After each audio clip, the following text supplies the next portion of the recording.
Welcome to Intangibles, a podcast about the traits, behaviors, and qualities that entrepreneurs can cultivate to help them be successful. I'm your host, Steve BERG. I'm a partner at a New York City-based venture capital fund called Political Ventures. Season 4 is brought to you by Denton's Venture Technology Group at dentonsventurebeyond.com. Operating as a boutique within the world's largest law firm, the Venture Technology Group runs with hard-charging tech entrepreneurs to drive growth through strategic business, finance, and legal advice from Silicon Valley and New York to London, Berlin, Hong Kong, and beyond. Learn more at dentonsventurebeyond.com. Also, please find Intangibles on the web at www.intangiblespodcast.com.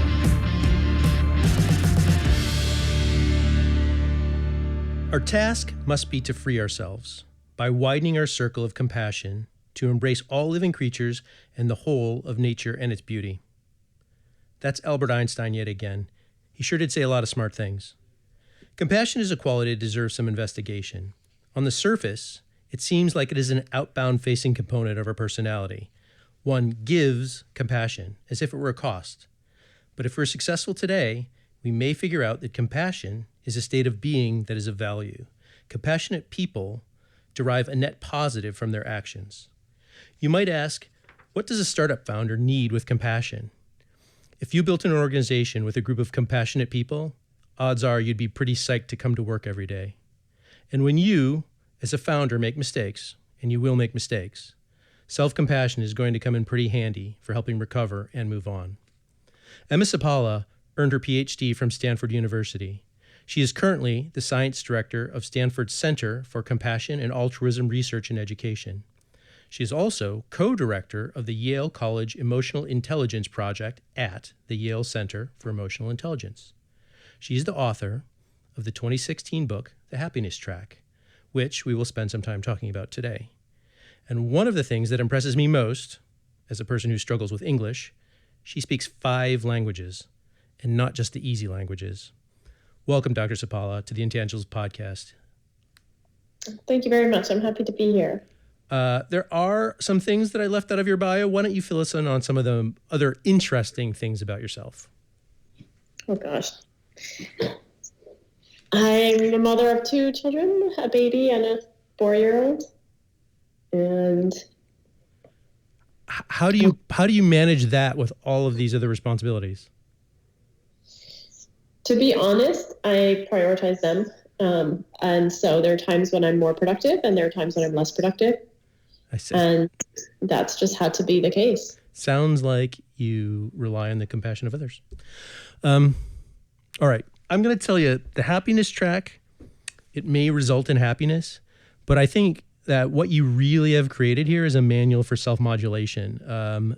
With that being with the express purpose of being a better human being when the pressure's on. I think you're giving these behavior modification hacks that are really going to improve interactions with people around us. I don't know if that was your intention, but I walked away like, okay, with a bunch of tools in my toolbox.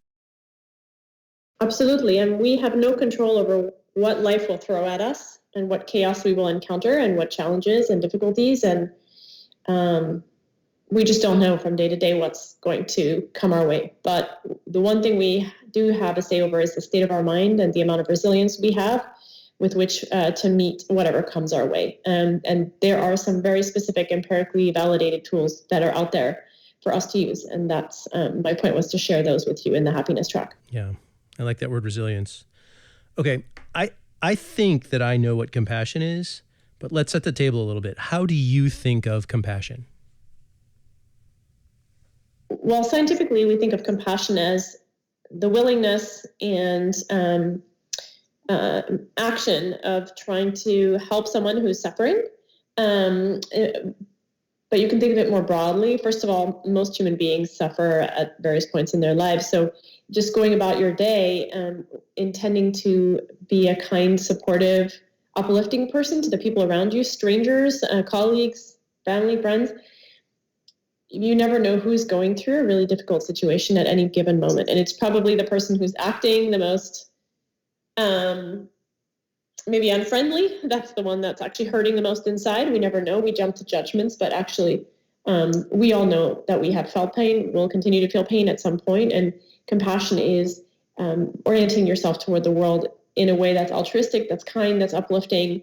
We all know people who walk in the room and they're like a sunshine when they walk in. They're like the rose that perfumes the whole room. They just make us smile. They uplift us. They're there for us.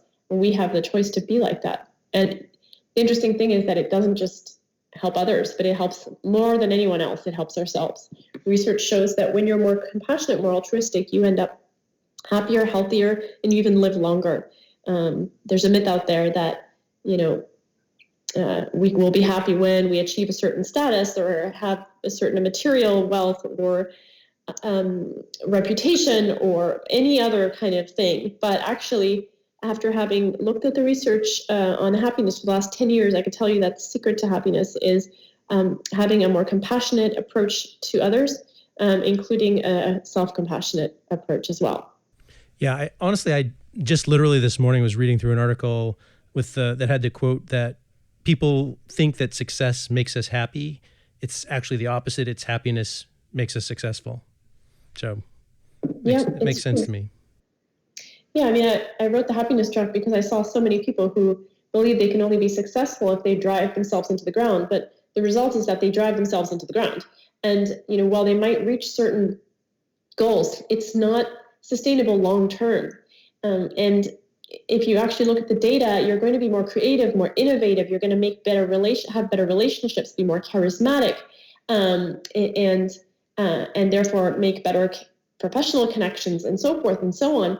If you are in a good state of mind.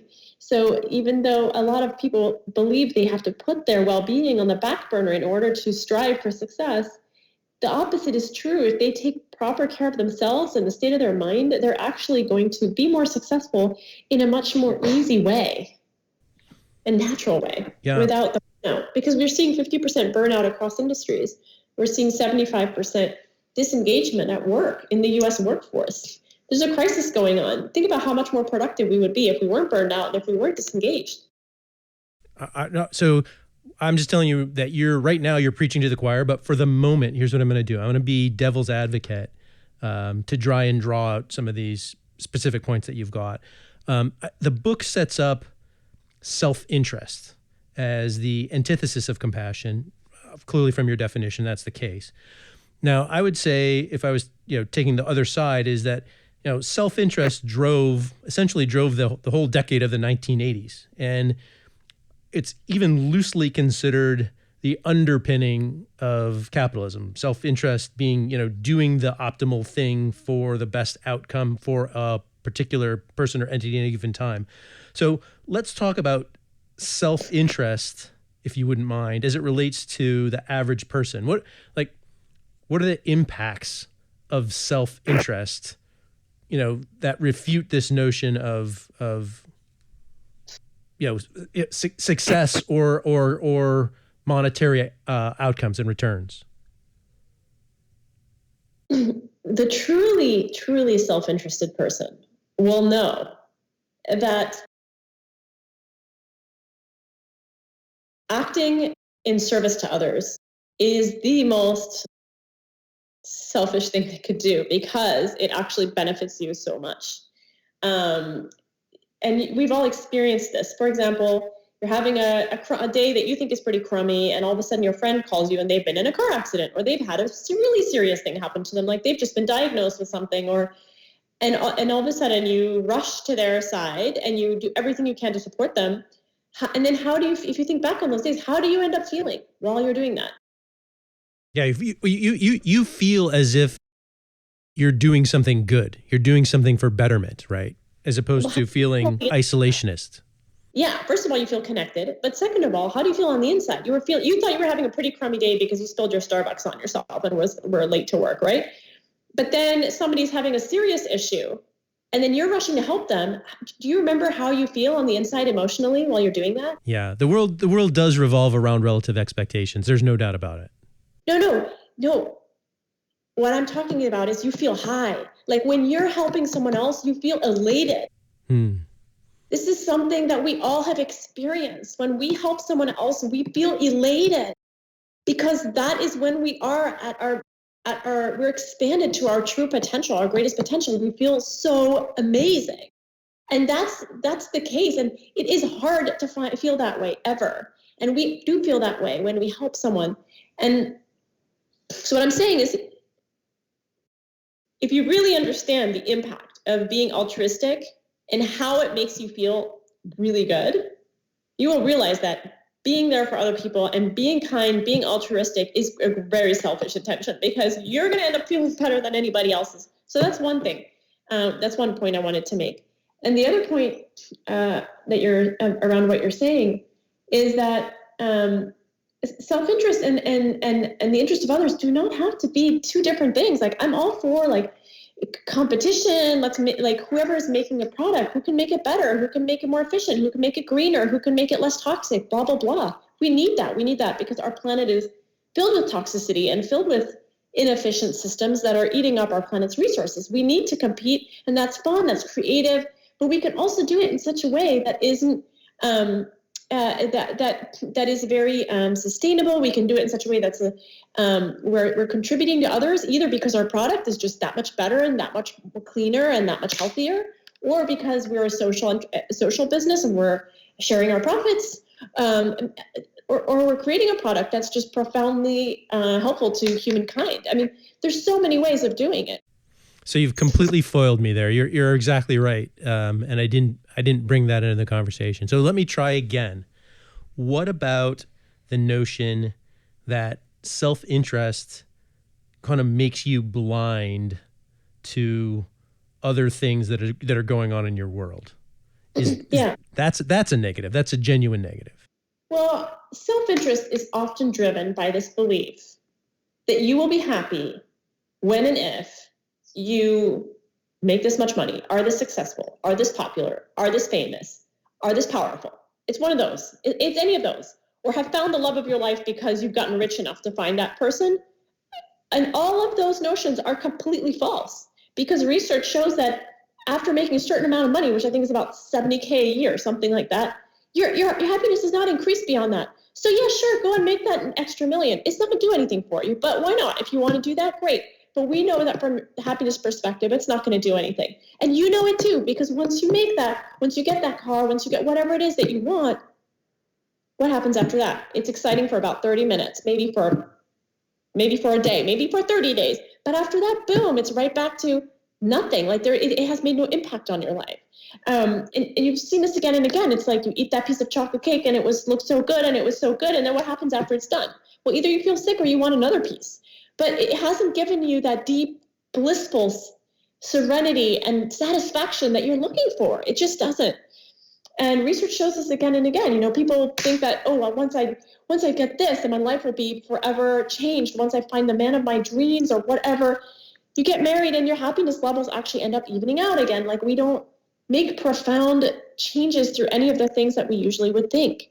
And one of the reasons is that there are two kinds of happiness. One is hedonic happiness, which is really from the pleasures, the senses, the material goods, like I said, the money, the fame, the power, whatever. The pleasure, it doesn't last long. So that's why people are left hungering for more. You know what I mean? So, I mean, in the Bay Area, like I'm all for serial entrepreneurs who are just really innovative, want to keep doing stuff. But for those people who are doing it because they just made a ton of money and now they want to go make another ton of money, and it's not going to make you happier than it did the first time. I mean, if you're doing it for other reasons, great. You want to make a difference, blah, blah, blah, great. But like, it's those things we know are not going to shift our well-being fundamentally. So in a sense, that search for self-interest is flawed, and it's sad because it's a pursuit that many people go through their entire life. You know, they can go from relationship to relationship. They can go from whatever it is. And if they really, truly had self-awareness, they would realize that they will not get their happiness there. But what we do know is that when you live a life that is more dedicated to a greater good, something bigger than yourself, humanity, whatever, it could be spirituality, whatever it is, you're doing something for others in service of a greater good, in connection with a greater good, that is where you're going to find a fulfillment, which I call like a happiness that lasts longer.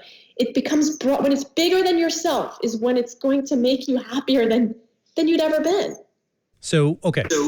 What you're talking about is just a broadly richer existence, right? It's the path that is good as opposed to the kind of bill of goods that you've been sold that the end is the thing that's good. Do I have that right? Call it good or whatever, but the truth is it's the secret to greater happiness. And the path is, there's nothing more engaging and inspiring than being part of something, a project that you have or that you're on or that you have with others where you're planning to make a difference. Like it's just touches you like nothing else will touch you.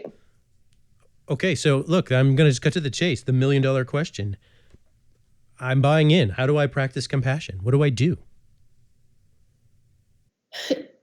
You just go about your day trying to be a kind person to others. And that's where I think a lot of people think they have to do some crazy stuff. You know, you don't have to do any crazy stuff. You can just be kind. Like, are you kind to the person at the grocery store, kind to your colleague, kind to your spouse? I mean, these sound obvious, but it's not always the case, you know, forgiving, respectful, and observant. And one of the ways that you can do that too is by practicing something like meditation or anything that will calm your spirits, whether it's being in nature, whether it's yoga, anything that will calm down your mind and make you aware, more aware. Because when you're more aware, you can observe more. Sometimes we go about our life and we're just being ourselves and we're just reacting to everything around us and we're not noticing that maybe there's pain in someone else's eyes, or we're not noticing that we're interrupting somebody, or we're not noticing that we're phubbing somebody. Phubbing meaning just snubbing someone in favor of your phone. That we're not noticing what's going on with people around us. And if you don't see what's happening around you, you can't be compassionate because you're not responding to them. So it does start with self-awareness, first calming yourself and having a practice every day where you calm your mind, whether you just close your eyes and listen to music, whatever, where you unplug. We're moving 1 million miles an hour. We're taking in over 64,000 gigabytes of information every day, which definitely is enough to crash a computer in like a couple days. The speed of life is so rapid right now. It's very easy to ignore those around you. You can be like, okay, I'm going to be compassionate, but you're not actually going to be compassionate because you haven't even slowed down yourself and you're not noticing what's happening.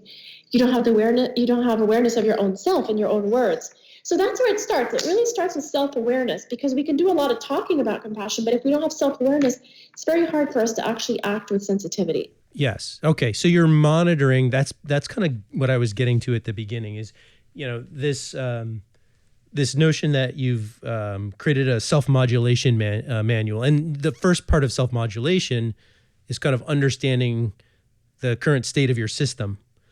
Now, there's one thing about this it's almost the other evil opposite. So, like I said, we kind of set up self-interest, but there's another kind of opposite side of self-interest but still kind of anti-compassion, and that is self-critical, right? That's no good for a whole bunch of reasons, right? For one, how can you genuinely feel compassion and gratitude for others if you're walking around down on yourself, right? So let's start to explore that a little bit, if you wouldn't mind. What are some of the impacts of being self-critical? And then after that, let's talk about the tools for managing it. So self-awareness is good. Self-awareness means knowing yourself, knowing your weaknesses. It's important to know your weaknesses. Self-criticism is different. Self-criticism is beating yourself up for your weaknesses, for your failures, for your shortcomings. It's that voice on your shoulder that is always berating you, telling you you're stupid, you're dumb, why the hell did you do that, you're an idiot, blah, blah, blah. We all, most of us, many of us, are familiar with this voice. Unfortunately, research shows that it makes us less resilient in the face of failure, less likely to learn from our mistakes, and more likely to be anxious and depressed whenever things go wrong in our lives due to something that we've done. Mm-hmm. Now, that's a big problem, because if we don't learn from our mistakes and if we don't grow from our challenges, we're not going anywhere, and we're going to keep making the same mistakes. But the reason is, imagine if every time you made a mistake, you had someone there next to you just berating you and telling you what an idiot you are. Imagine it as an actual person. It would be extremely demoralizing. I mean, just think about how you feel when you come back from a performance review and you've been given one piece of criticism. That in itself is so hard to deal with. But imagine having someone with you constantly there and criticizing you everything you do. Now, that's kind of what self-criticism is like, and that's why you can understand the deep psychological effects it has on us. Yeah. So what we want to do, self-compassion is another approach that actually has been shown to make people much more resilient and successful. And self-compassion is basically approaching yourself the way you would a friend. Now, if your friend made the exact same mistake as you probably wouldn't say, "You idiot," to them. You would probably say a number of things. One, you would say, "Hey, everyone makes a mistake." You would universalize. You would bring it back to a broader perspective. That is, we all make mistakes. Every single one of us, probably every single day.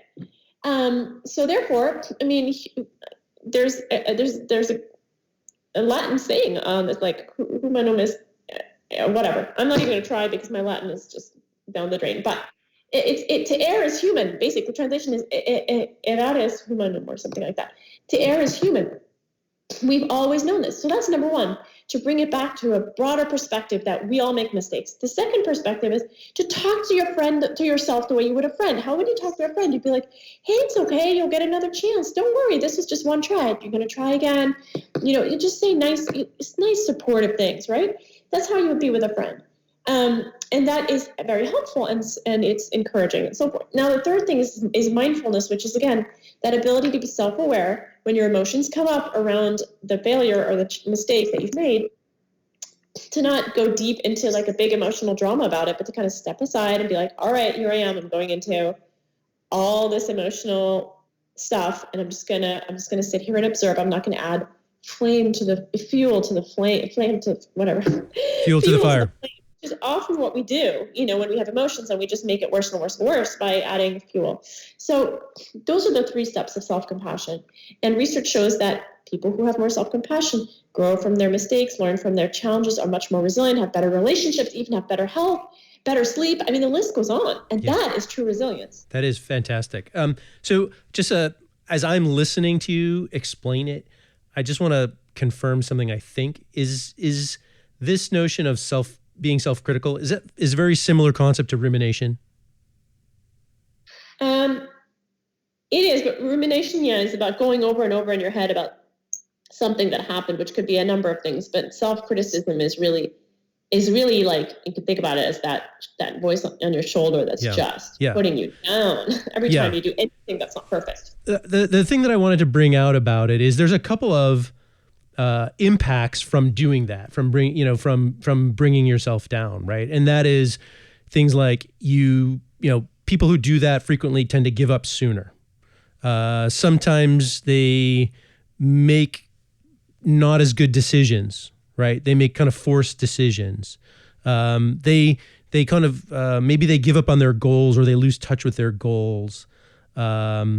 Just the act that you might do, the notion that you might do something wrong actually creates a self-fulfilling prophecy, and you do something wrong, like choking, right? So there's things about this that, doing the opposite, reversing that self-criticism or letting it go, there's going to be positive impacts just from not making some of the, not enduring some of the impacts that you might have endured otherwise.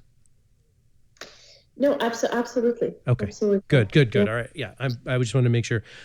So you talked a little bit about managing self-criticism, but I think there's some other things that are worth bringing out. I wondered if I can spur you on, but I imagine that you have some other thoughts yourself. Regarding what? In terms of managing self-criticism, right? So you talked about this notion of like, how would you approach a friend? But self-criticism. Yeah. Yes. So one is self-compassion. So there are different ways to practice self-compassion. One sounds really awkward, but is being used a lot and is encouraged by instructors of self-compassion, who have done the research on this actually. One is to write a letter to yourself the way you would to a friend when you've made a mistake. Sounds cheesy, but it can really help to kind of put the words on paper and imagine that you're really doing this for another person in a way. The other one is to remember to feel grateful for yourself and for who you are. I mean, we go around and we have all of our attention poised outward to everything around us, everyone else around us. We often ignore our own needs. We don't even listen to our need to sleep. We don't even listen to our need for food. But if we actually, and let alone walk around praising ourselves, right? So one thing we could do is just remember to be grateful for the things that we do right. Maybe you're a great parent. Maybe you are someone who, even if you're not a great parent, you try really, really hard. And you are always try to be there for your friends. You are really good at making sure you eat healthy. Like there are parts of your personality that are powerful, that are, you might be very funny, or you might be very smart. I mean, just things to remember about yourself that you're grateful for, and that you value within yourself. That can really help a lot. I mean, people struggle with self-esteem, and a lot of people do, and it can come out in two ways. Either they're super insecure, or their ego is so vulnerable that they can't handle a single criticism without absolutely collapsing or getting super angry or cutting that person out of their life. We see this all the time in the workplace. I mean, it's all about managing egos constantly.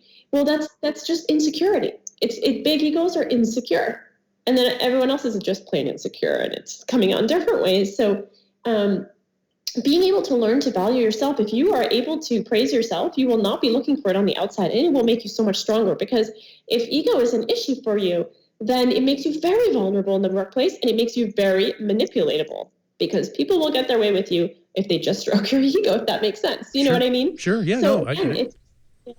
Yeah. So I'm going to ask you more about gratitude in a second, but there's something that you just said that really strikes me, that this notion of trying really, really hard. And I think that's a coping tool, right? If you place the emphasis in the process on the effort and the sustained effort over the outcome, you know that you can control never giving up. Grit, determination, endurance, willpower. You know that you can control those things, and that's a much more way to feel. That's a way to feel much more positive about the situation than just saying, thumbs up or thumbs down on the outcome. Absolutely. The truth is, none of us will ever have a full say on the outcome, and none of us can control an outcome. But we can put our 100% effort into it. Yeah. And with self-compassion, meaning you don't want to do it until you burn your candle on both ends and have nothing left in yourself. Yeah. So some self-awareness around your own boundaries. But if you put your 100% effort in, then the only choice you have at the end is to let go and see what happens, because we don't control anything at the end of the day, but we do have a say over how much of our own effort we put into things. Yeah. I really like that one, because I do think, in the notion of like control what you can control, that's what you can control. There's one thing about self-compassion that I want to make sure that I ask you. You framed it in a way, but you didn't say this specifically. You can't just let yourself off the hook. That's not what it's about. Oh, I screwed up again. Oh, well, too bad. Maybe I'll try again. Oh, I screwed up. You can't do that, right? That's not self-compassion. That's just kind of wimping out. Yep. No, you can't. So, a lot of people will think self-compassion, though, that sounds so soft. That's just sort of a sign that you're going to be weak on yourself, and therefore you're not going to be resilient. It's not true. Self-compassion could be tough love too. It's just like a mother who insists that her kid brush his teeth or do his homework, even if the kid is kicking and screaming. And it's like, no, you're going to do this. So sometimes self-compassion simply means, all right, you're scared, you're insecure, and you really don't want to go out there and do this. And whatever it is, speak in front of 500 people or whatever, you're going to do it, because this is going to help you grow. This is going to help you realize that you're capable of more than you think, blah, blah, blah. So sometimes it means tough love. It definitely does not mean leaving yourself off the hook. Yes. Right. Because that actually is going to ultimately result in bad stuff if you continue to do that. All right. I'm going to take a little bit of a right turn, because there's a topic in your book. It's kind of a non sequitur, but it was so interesting to me that I just had to figure out how to work it in. And the book addresses this so well. It's energy management. And I don't think that people realize the cost in energy of self-criticism. Would you talk a little bit about what's going on there, what's happening kind of internally? And I think then after that, I'm going to ask you how to manage that a little bit. Yeah. I mean, look, this is again where self-awareness comes into play. we go around all day, and there's moments when our energy is high and there's moments when our energy is low. And you're going to be most productive when your energy is high. So already that self-awareness can help you. For some people, you're really great in the morning, other people in the afternoon, whatever it is. But there's some things that we can do where we could really, that really brings our energy down, And so you were mentioning self-criticism. That's really a way to burn through that energy. Like you'll notice that if you're feeling good, positive, productive, and all of a sudden you screw up or you get an email or something, and all of a sudden your energy just plummets, simply because you went into that self-criticism place, or you let someone else's words impact you that dramatically. That's one example, but there's so much I can go into in energy management. Would you like me to go into the whole? Well, I mean, I think what you're starting to touch on, there's certain emotions that are considered high intensity emotions. Yeah. Okay. And those are more taxing, right? And you don't necessarily have to be always running in fifth gear. Yeah. So if you ask Americans to define happiness, they're going to define it with words like excitement, enthusiasm, thrill. And if you ask people from East Asian countries like Korea, China, Japan about happiness, they'll define it with words like serenity, peacefulness, calmness. So all of the words mentioned in the US and in East Asia are positive words. Some are high intensity positive words, high energy positive words, and some are lower intensity, right? That excitement. So, Americans just have a propensity for higher energy, higher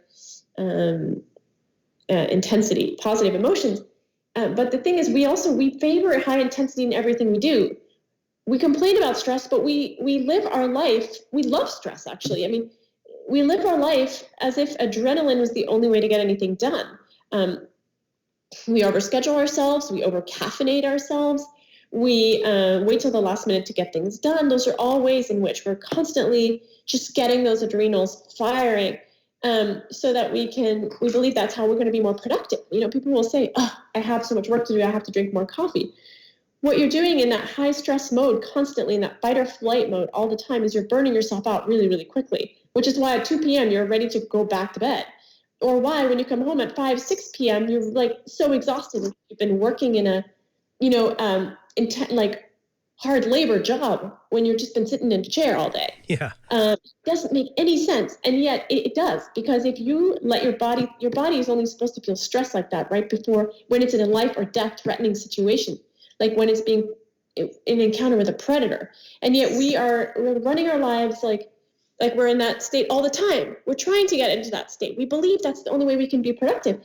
I mean, even the coffee habit, right? Everybody does it. And yet, what is it? It's a drug. It's a stimulant to make you feel that fight or flight, just to wake up. I mean, it's crazy, right? But it's because everybody does it. Nobody questions it.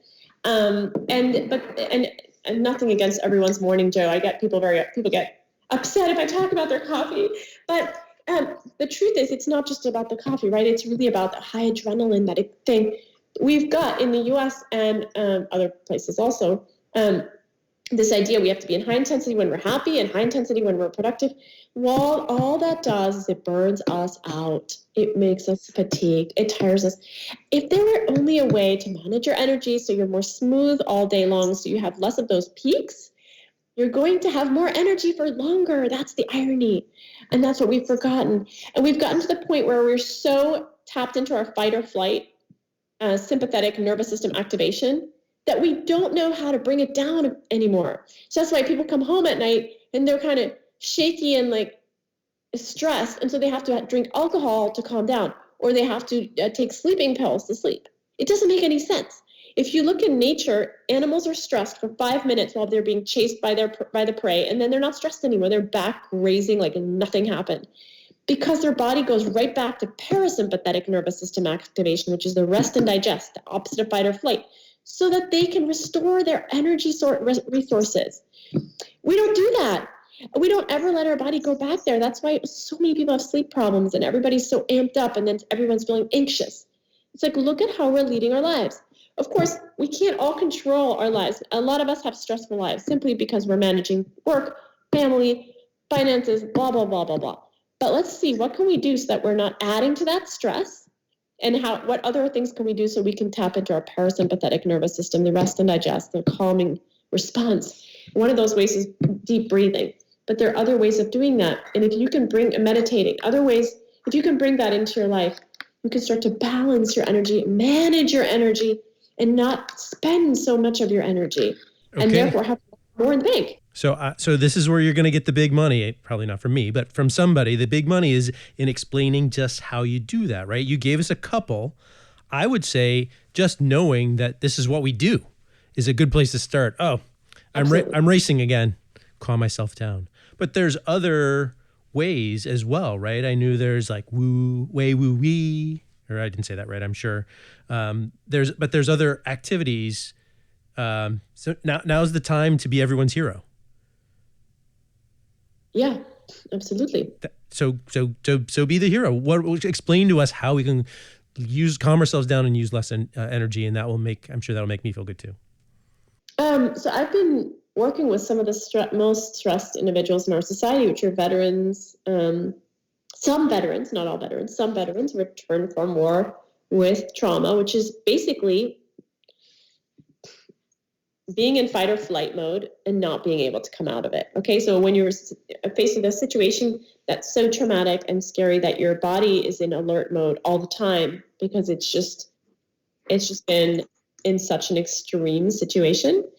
And for many of them, it's so challenging that they can't, sleep at night, and they have a hard time keeping a job, going to school, and so forth. And so we did a breathing intervention, which sounds really trite, and it's yet not trite at all. Because the breath actually is the most direct way for you to tap into your parasympathetic, calm your heart rate. You can calm your heart rate in minutes using just your breath. You can calm your blood pressure in minutes using just your breath. It's the fastest way to calm down. So when you inhale, your heart rate increases and your blood pressure increases. And when you exhale, your heart rate decreases, your blood pressure decreases as well. So just calming and lengthening your exhale. When you breathe in, try and breathe out for a time and a half or 2 times as long as when you breathe in. If that makes sense. That makes sense. And just doing that starts to calm things down. I mean, there's so much I can tell you about the breath that I've learned over these years of doing research on this. It's profound. There's so much to learn. And when you really learn to tap into that, it's probably one of the fastest, most efficient ways to tap into your parasympathetic nervous system that there is, period. I mean, the veterans are a hard audience to persuade. They have a very big, like a show me attitude because they're no nonsense. And within minutes, they were always like, all right, I haven't felt this calm in years. Like that's very, very evident to them. And it's something we all have at our disposal all the time if we just learn how to use it. I think people mostly, I agree with you. I think that people are not broadly aware that they can change their own physiology. Yep. Yeah. There's also this notion that when you feel like you're racing, that you do an action of some kind that restores your positivity, that kind of like changes your like going for a walk or looking at a picture or doing something that just like reframes you. Do I have that right? Could you please say that one more time? Oh yeah, sorry if you didn't hear me. There's the notion that you can do something to restore your positivity, and that will kind of almost act like changing your breathing, like that will mentally kind of flip a switch that kind of reframes your state of mind. So a lot, 3 times more positive things happen to us than negative every single day, and yet we are really focused on the negative. Our brain focuses on the negative. So again, like that performance review, you go in, you get 9 pieces of praise and 1 negative comment, or whoever you're talking to, right? What do you focus on? It's that 1 negative comment that you come out of there just obsessing about. And our brain works that way, and it probably helped our ancestors survive in this world, to remember the dangers that prevailed at the time. But that habit of our brains no longer serves us so well. So how can we snap out of it? One way is to remember what you're grateful for, because that can actually help you refocus on the positive. Given that 3 times more positive things happen to us than negative, it's actually more realistic to be positive than negative, if that makes sense. But again, if you're focusing on the news 24/7, and the news is usually negative, why? Because it activates our fight or flight response. And that's how people get you to click on their articles. Okay. So then you're probably like, oh my God, but everything is negative. What are you talking about? Well, it really depends on what you're focusing on. If you look at your own life, if you have the luxury to listen to a podcast right now, you probably have the time on your hands, something to be grateful for. You have a place where you can listen to this, something to be grateful for. You're probably warm and safe, something to be grateful for. You've had enough rest to process whatever's going on in the podcast, something to be grateful for. I mean, list goes on, right? You've got food in your belly because you're obviously not focusing on that right now. You're focusing on something else and something else to enrich your life with. So there's so much. It's almost infinite. But that can really help, because it's really easy to get caught up in the negative frame of mind, and yet remembering what we're grateful for gives us perspective. The other thing is, when you step away and take perspective again on your life, on the fact that we never know when it's our last day. We never know when it's our last moment. And, we only get that shock of realization when somebody does pass away near us. And that doesn't happen often enough for us to snap out of it. And we get caught up in these petty little things that we really wouldn't be if we stayed in a broader perspective. So just the Tibetan Buddhists have a way of thinking about death a lot. And that really helps them stay in this more wise, broader perspective of gratitude and of wisdom, really. Not sweating the small stuff. And that's something, again, that's not something that you may choose to do, but it certainly does help to step away and look at things from a broader perspective. So, I mean, yes, I was even planning to bring up gratitude as a separate topic. I think you covered it, pretty broadly. I would say there seems like there's some psychological results from practicing gratitude, and also some professional results from practicing gratitude. Is that something you want to comment on, or you think you've covered it fully? I mean, we know that gratitude even does things like help you sleep better, because you have more grateful thoughts before you go to sleep. It's profound. It really, and it's not artificial. Some people say, oh, just think positive. Well, great. I mean, if something feels artificial and inauthentic, it's not going to work. But there's always something to feel grateful for. There's this beautiful poet, Japanese monk poet, whose name I have completely forgotten now. But he and his helper came back from doing something, helping villagers or whatever, to their hut, and found that half of the hut had been demolished by a tree in the storm and whatever. And his helper was like, God, we were out there doing God's work, and now we're back, and look, like God allowed our house to be destroyed. And the monk said, yeah, but like half of our house is still there. We're so lucky, like keeping that focus. And then there's another poem he's written where he literally is in that hut that's like half broken, and then the roof breaks, and then there's snow on his bed when he wakes up, right? And he writes a poem that says, even these snowflakes on my blanket are a gift from the divine. It's just so beautiful. Whether or not you're spiritual doesn't matter, but you see what I mean by perspective, right? Totally, yeah. I'm going to, being it's the holiday season, I'm going to think about the Who's down in Whoville, who liked Christmas a lot, and still singing despite the Grinch stealing their presents. Right. A pop culture reference. What would a podcast be without it? Since I have a PhD in front of me here, metaphorically, I always like to ask this, because I just think that people, like, it's a topic that there's so little kind of ink and mental energy put into, but there's actually physical outcomes, positive physical outcomes to being compassionate, right? I mean, if you're not going to reel them off, I'll reel them off. But it's phenomenal. Yeah. And to me, that's like, I'm a very fact-based guy, right? And what you were explaining to me all makes sense. But when you tell me, for example, oh, by the way, this will result in lower cellular inflammation, and that leads to less, slower aging, then you've got my attention. Exactly. Yeah. So there's a couple of things. Do you have them on the top of your head, or do you want me to reel them off for you? No, absolutely. I mean, we know that having a more, like you said, lower inflammation is one example. Another is that, in this one of my favorite studies, the study was conducted on people who had been through very stressful life experiences, which we know from research, people who have had extremely traumatic, hard life experiences like being at war are going to live a shorter life, simply because it's as if the stress just takes a toll on you that literally removes years from your life.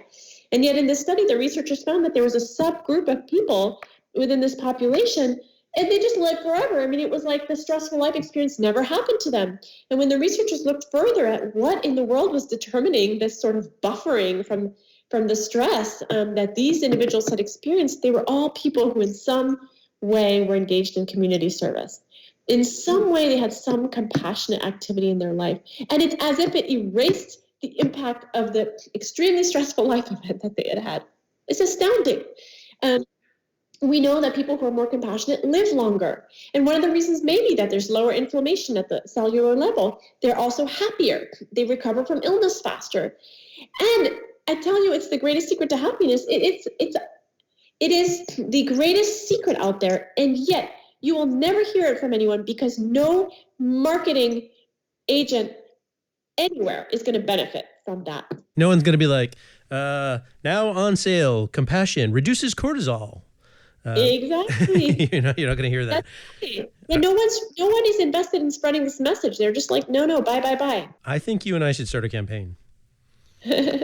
Okay. We're getting to the end. The last broad topic I want to cover, right, kind of before the home stretch, is the tools that kind of center us and ground us and allow us to be more capable of being compassionate. I'm going to list a couple, and you can tell me yes, no, higher on the list, lower on the list. First one is finding time for idleness. Yeah. Well, that has more to do with creativity. We know that we're going to be more innovative when we spend less time focused and more time idle, unplugged, daydreaming, all those things we don't allow ourselves to do in this world, which is so focused on productivity. We forget to take time off for ourselves, and which is not only a compassionate act for ourselves, but ironically, it leads to the greatest amount of innovative thinking potential within you. And we've forgotten that. And yet innovation is the number one thing that CEOs across countries, across industries are looking for in their incoming employees. The number one thing. It's probably the number one thing you're looking for if you work for yourself. So really remembering and understanding that is going to be critical. So I would assume, as I'm thinking about idleness, what I do when I'm idle mostly is I'm kind of quiet. So stillness and silence, is that a subset of the idleness in your mind? Yeah. Okay. Yeah, absolutely. It's the mother of creativity. What about mindless tasks, right? Doing things that are mindless along with doing things that are kind of the mental heavy lifting. Again, similarly, this is all stimulating innovation and creativity within you. Ironically, you taking care of yourself and feeling unproductive is one of the most productive things you can do, because your brain is in active problem-solving mode when you are unproductive. I go into that in the book in detail, the science behind it, but we know that from brain imaging research. It's interesting. I think about that, we set this up as a way to kind of self-modulate, right? And I don't think that you can self-modulate unless you're listening, right? Unless you're figuring out, how you're feeling, what you're feeling. So I was kind of, I completely agree with you about the creativity. You can't, if there's too much stuff crowding out your brain from making new connections, how can you possibly be creative? But it's so interesting because I was thinking of this as the moments necessary for self-regulation. Anywho, okay, so we're on to 3 questions, and that means that we're at the end. Question 1, is there... yeah, good. We're successfully run the gauntlet here. question number one is, there's something about the topic, the compassion broadly, a happiness track, maybe more broadly, that you would like to address that we didn't really cover here, but you just like, hey, you can't have a conversation about this unless we talk about X, and we haven't. So is there anything that you would like to bring up in particular? I think we covered things nicely. Good. So are you the type of person that likes the interaction with the outside world and like the thoughts and the people who follow you and want to follow your work? Or do you're like, hey, there's plenty of places that people can get a hold of me. Just type in my name in Google and you'll get there. Is there a place where listeners can find you? I think their website is fine. Website is fine. And you want to... Plenty of social stuff, although I've sort of taken a break from that in the last year, but yeah, with your daughter, right? With my baby, and then my health stuff, and that's where my self-compassion kicked in, and I was like, I'm not doing anything this year. I just can't. But it is it's just Emma Seppälä, right? .com. .com. Yeah, and there's 2 P's for anybody who's typing it in.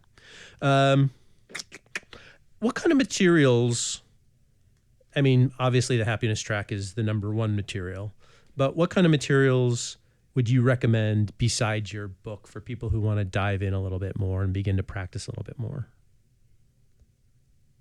Well, I think for people who want to learn the breathing techniques, I recommend classes that are, I mean, it depends, but there are classes offered by a nonprofit called Art of Living. They have something called the Happiness Program, and that teaches the breathing techniques that I researched, and they're just really powerful techniques. So that's a great place to start. I have a website called fulfillmentdaily.com that compiles a lot of the research on happiness, the science of happiness in particular. And then, I have a lot of people I could recommend as well other than that, but I think I'll just leave it at that. I think that's great. I will put that into show notes. And if there's anything that you think of after the fact, you're like, hey, I forgot to say it, I'll add that in there as well. Okay. Okay. So Dr. Seppälä, that's the end. Thank you very much. Okay. Thank you, Steve. I hope that went according to whatever you were hoping. There's never anything according to what I'm hoping. It is what it is, and I think I enjoyed it. I think it was great, and it's super helpful. Okay, I'm so glad. Okay, thank you. All right. Okay, bye. This has been Intangibles. As always, I'd like to thank Denton's Venture Technology Group at dentonsventurebeyond.com for being the sponsor this season and a supportive partner.